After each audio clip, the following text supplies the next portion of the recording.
October 14 செவ்வாய்க்கிழமை.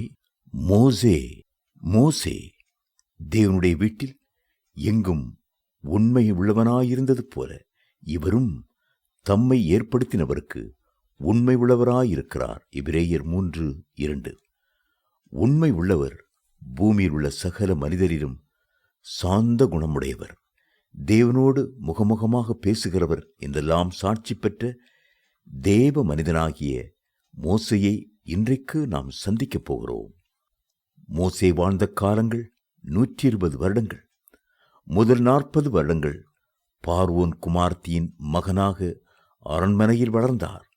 அடுத்த 40 ஆண்டுகள் மீதியான் தேசத்திலே ஆடுகளை மேய்க்கிறவரானார். அதற்கடுத்த 40 வருடங்கள் இஸ்ரவேல் ஜனங்களை எகிப்திலிருந்து விடுதலையாக்கி கானான் தேசம் வரைக்கும் அழைத்து கொண்டு செல்பவராக வாழ்ந்தார்.